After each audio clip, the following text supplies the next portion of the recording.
Hola amigos? Muy buenas noches. Gracias por acompañarnos en este espacio de opinión de Comunique Channel todas las semanas aquí compartiendo con ustedes comentarios, análisis y también opiniones sobre lo que ocurre en Yucatán en materia de noticia y desde luego en materia política. Y como siempre le agradezco el favor de que me acompañe en este espacio mi amigo Alejandro Sánchez. ¿Cómo estás, Alejandro? Buenas noches. Buenas noches, Jazz. Pues aquí muy contento de estar otra vez en este programa. Y pues igual varios temas para platicar. Así es, y en esta ocasión pues enviamos un saludo a nuestro amigo y compañero Rodolfo González Crespo, que por cuestiones de trabajo pues no nos pudo acompañar este día en esta mesa de análisis, pero bueno, le mandamos un saludo y esperamos que la próxima semana no nos deje mal, ¿no? Sí, no la debe, tiene que estar aquí en el programa. ¿Qué onda? Nos está fallando, Rodolfo, bueno, por favor. De todos modos, le mandamos un abrazo y una felicitación porque ya recientemente tomó posesión la semana pasada como nuevo director del Instituto Tecnológico Superior del Puerto de Progreso, una institución realmente de mucho peso académico, de mucha responsabilidad y sobre todo que tiene la responsabilidad, como tú dices, de formar a las nuevas generaciones en materia educativa a nivel superior, sobre todo de la zona de la costa de Yucatán, ¿no?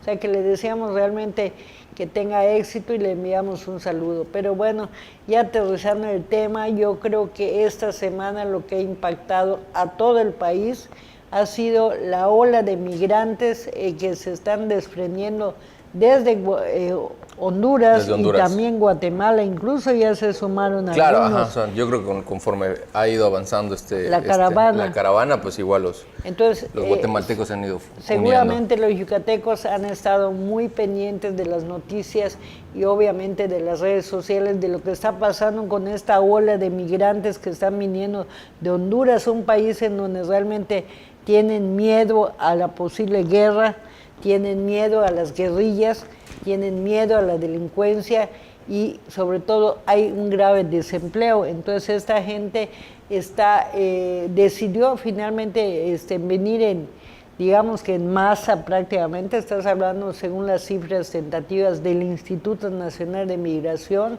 Alex, de 7.500 hondureños. Sí, esos son cifras más o menos ahí como, digo, dispersas. Hay unos que manejan entre 4, entre 6 y 7 aproximadamente, ¿no? Pero pues sí habla de un número fuerte, ¿no?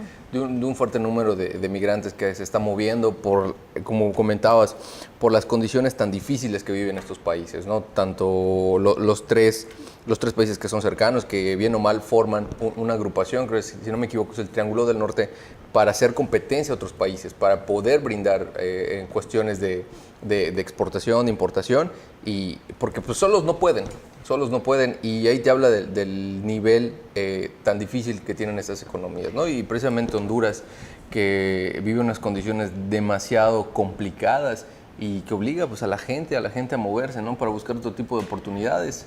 Mira, yo iría mucho más allá de lo que tú comentas, coincido totalmente contigo, pero hay una cosa que esto parece que no es obra precisamente de la casualidad o solamente de las circunstancias.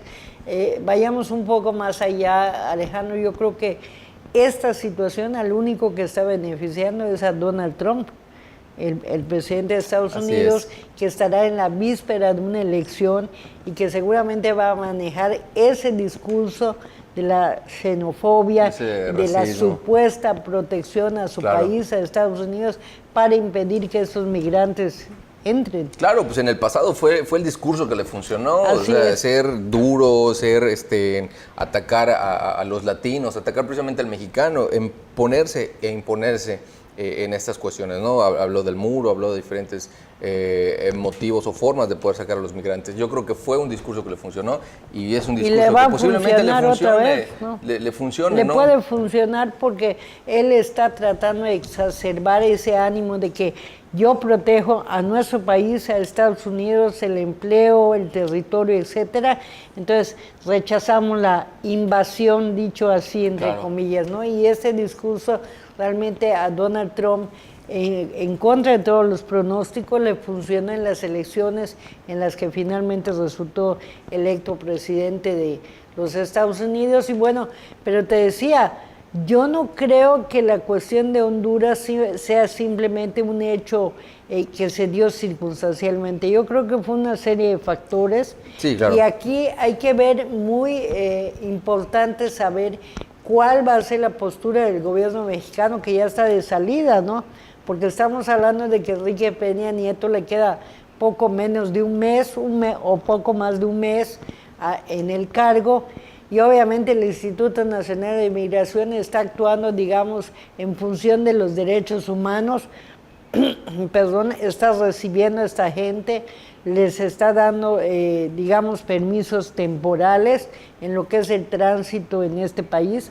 Y hay un riesgo, evidentemente, no solo que esta gente acabe yéndose a Estados Unidos, que es el temor mayor que tiene Donald Trump y su país, sino que también en estos desprendimientos la gente, o decida regresar a Honduras viendo que la situación de viajar es mucho más complicada, o bien que decidan quedarse en México, ¿no? Claro. Que también es un asunto que puede ocurrir. Entonces, me parece una postura muy política la de Andrés Manuel López Obrador, presidente electo de este país, al decir que les van a dar trabajo a los hondureños, cuando sabemos perfectamente los mexicanos que el gobierno de México, que tomará posesión el próximo 1 de diciembre, Alejandro, estará ante el reto de darle empleo a los mexicanos, claro, que es un asunto que aún no se ha resuelto. Entonces me parece muy temerario, desde luego humanamente se entiende, pero decir les vamos a dar trabajo a 7, 8 mil hondureños, me parece una postura muy ligera, ¿no? Sí, así es, porque pues bien o mal, y es algo que se sabe, ¿no? Estos hondureños, estos migrantes, esa gente que viene de otros países, pues en realidad su meta es Estados Unidos, ¿no? Su finalidad no es estar en México. Porque pues yo creo que también es del conocimiento que México, pues digamos, sí tiene una economía, digamos, estable o un poquito más fuerte que los demás países, ¿no? Pero no es una potencia, no tiene el nivel de Estados Unidos. No queremos ser realmente alarmistas ni pretender establecer cosas que haya futuristas que puedan alarmar a la gente, no es nuestra intención. Claro. Nuestra intención es simplemente también abrir el espectro de lo que puede pasar.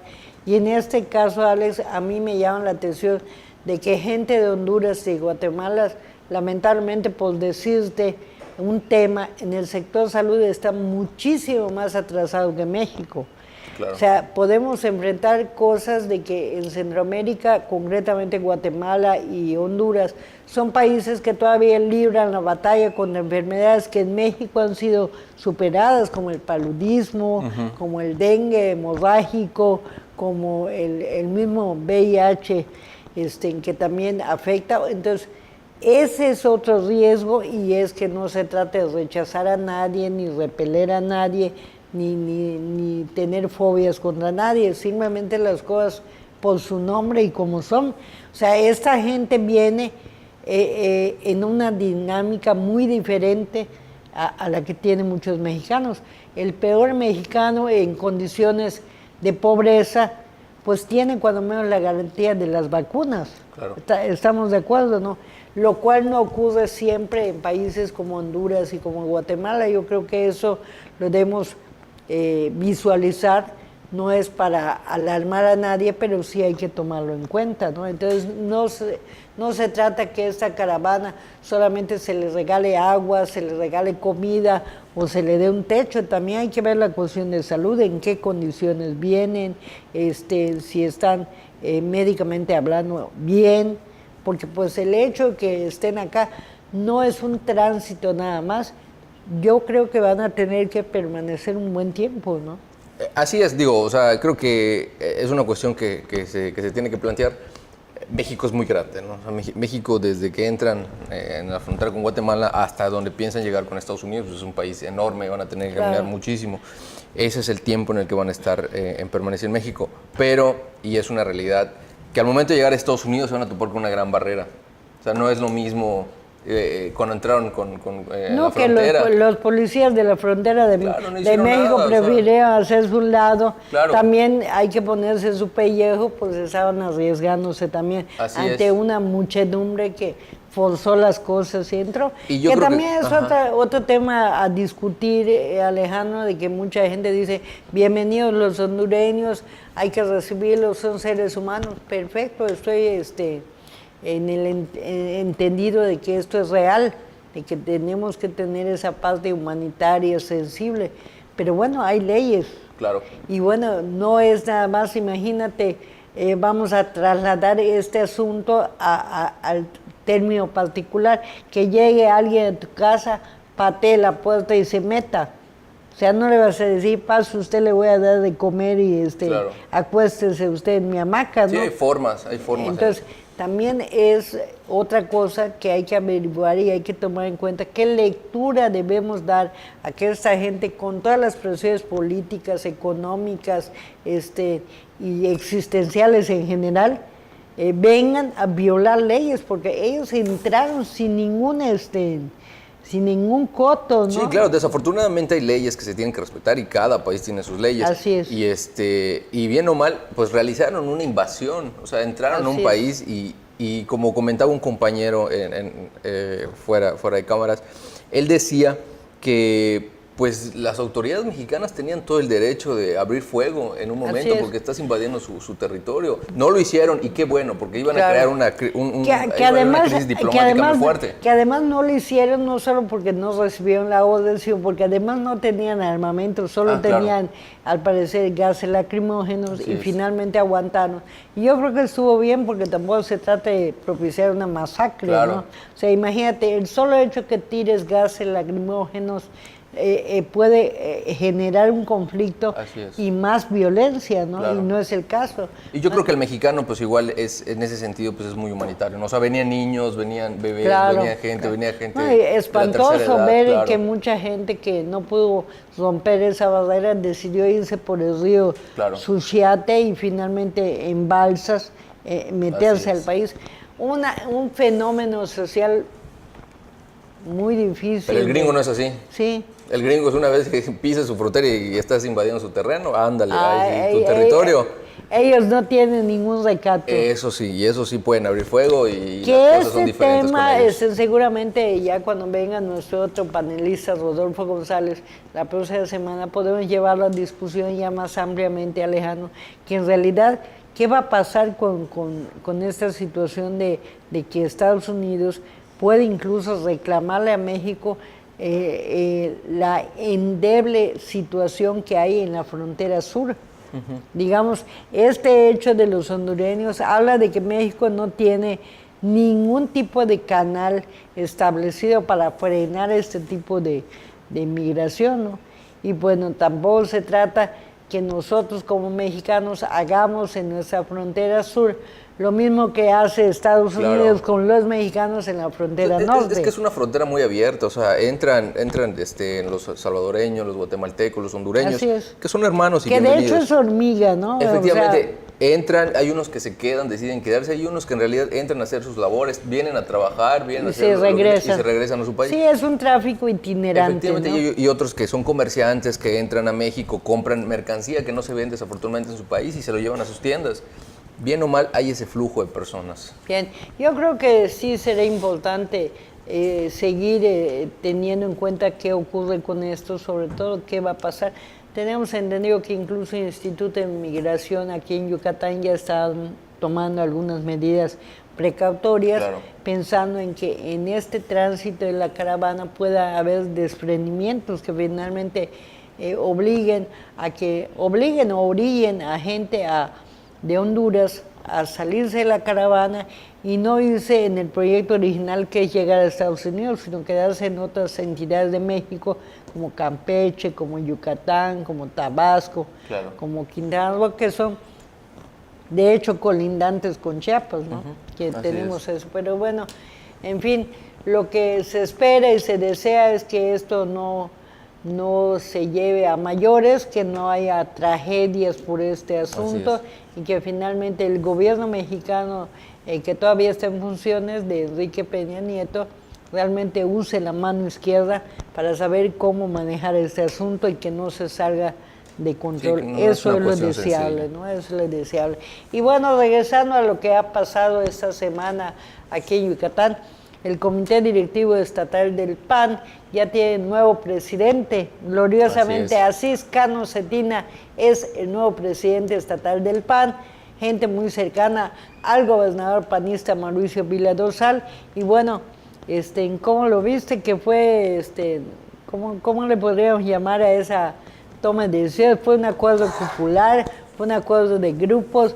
¿Fue un dedazo desde Palacio de Gobierno? ¿O qué fue? Pues se podría interpretar de diferentes formas, digo, hay que analizar un poquito esa cuestión, digo, bien o mal, él ya Asís Cano ya está dentro de la presidencia del PAN, él se nombra, ¿no? Se dice que es como de la nueva corriente del PAN, que trae otras ideas, otros ideales, otra forma de hacer política. Evidentemente es un joven muy capaz. Yo tengo el gusto de haber tratado a Asís Cano.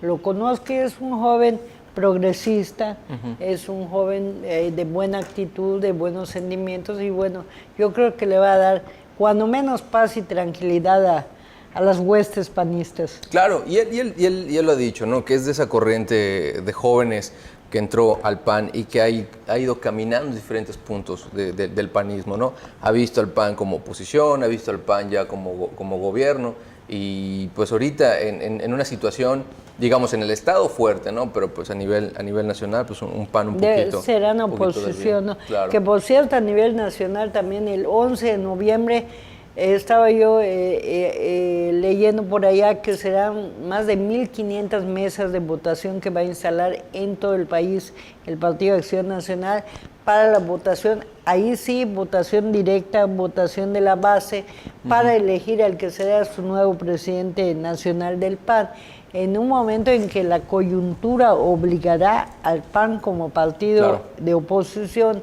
a estar firmemente metido en esta dinámica nacional ante la llegada de un nuevo gobierno del partido Morena, Andrés Manuel López Obrador. Y bueno, lo que habrá que ver es cómo se conduce el PAN como partido de oposición. Están en la palestra, pues estamos viendo el nieto de Gómez Morín, que es el competidor del exdiputado federal Marco Cortés, quien aspira a liderar al panismo.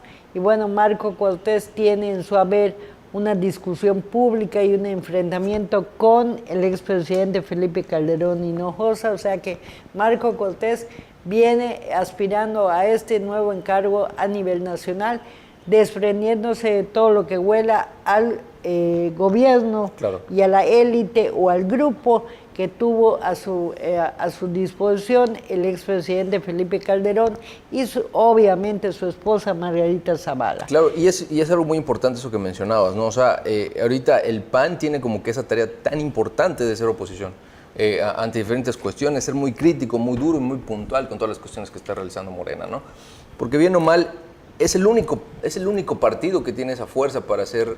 Hoy por hoy, después de lo que le pasó al PRI, lamentablemente para los priistas que han caído a tercera fuerza política, se antoja que el único partido que realmente puede hacer, digamos, resistencia inmediata a lo que es Morena y el gobierno federal que va a encabezar López Obrador, pues será evidentemente el PAN. Y qué bueno, porque este país, México, que votó por Morena en el 1 de julio, debe tener necesariamente otras opciones políticas para lo que será el futuro electoral. ¿Qué va a pasar si el 21 digamos en el año 2021 hay elecciones y volvemos a ver el escenario de que todo Morena como está ahorita y no hay otra opción política para los mexicanos? Yo creo que es sana la alternancia y obviamente es sano que haya varias opciones políticas, unas más, otras menos, unas de color, otras de no color, pero que finalmente tengamos la opción de decir, me voy acá, no me gustó, me voy allá, en fin, de que haya esta dinámica de apertura, porque es una apertura de que en ese sentido pues cada quien puede tener la opción de cambiarlo. Claro, y es necesario que dentro de un país, en este caso México, exista, pues para que exista una política sana, una política viable, pues tiene que haber esa oposición fuerte, ¿no? O sea, y se entiende que se votó por Morena y gran parte de la población está con Morena y tiene gran esperanza por este partido, pero la oposición es necesaria, es completamente necesaria, claro, ¿no? Claro. Leía yo en una columna política a nivel nacional hace unos días, Alex, precisamente sí. Decían, ¿quiénes van a ser el contrapeso para un gobierno que tiene todo? Que tiene la presidencia de la República, que tiene la mayoría en el Senado de la República, que tiene la mayoría en la Cámara de Diputados. ¿Quiénes serán los contrapesos? Porque los contrapesos son necesarios para no caer en el autoritarismo, que claro. es yo digo, yo dispongo, yo mando, yo hago y ahí se queda, ¿no? Entonces, eso tampoco es sano, ¿no? Claro. Entonces, esos contrapesos, ojo con esto, y les invitamos a que seguramente estén pendientes de los análisis que seguiremos haciendo en este espacio que afortunadamente nos brinda para todos ustedes Comunique Channel, pero realmente lo que está pasando ahorita es cómo visualizar quiénes van a marcar ese equilibrio, Alejandro, y a mí se me antoja que solo hay dos, que es la Suprema Corte de Justicia de la Nación, que es el Poder Judicial, obviamente una instancia prácticamente al mismo nivel. Así es. O mejor dicho, un poco más de nivel, Debería. ¿no? Debería. Y los medios de comunicación, ¿no? Que los medios de comunicación son quienes pueden plantear precisamente la voz de lo que la gente esté diciendo o lo que la gente le guste o no le guste, porque de eso se trata la democracia. No hay triunfos eternos, ni hay derrotas también eternas, ¿no? O sea, que se pongan las pilas, los partidos que cayeron en desgracia el 1 de julio, tienen chances si corrigen y hacen las cosas bien. Que desaparezcan y dejen dos nada más. También. Nos ahorramos un montón. Sí, y los que ganaron, pues realmente que cumplan lo que ofrecieron, claro, porque también, ojo que la gente está viendo que ofrecieron y luego no. Así es. Eso tampoco se vale, ¿no? Porque hay que poner un freno a esa dinámica y esa ocurrencia entre políticos de que ofrezco en campaña todo para jalar simpatías y luego cuando llego y me siento en la silla hago lo contrario, ¿no? Entonces eso de alguna manera es un fraude. Es un fraude. Claro. Y esperemos que esto no sea así. Bien, pues ya se nos agotó muy rápidamente el tiempo, Alejandro, y a nuestra auditoría agradecemos el favor de su atención. Y bueno, esperamos que la próxima semana nos acompañe Rodolfo González y te espero aquí también para por que supuesto. Aquí sigamos vamos a estar platicando. Por lo pronto, muchas gracias por su atención y muy buenas noches.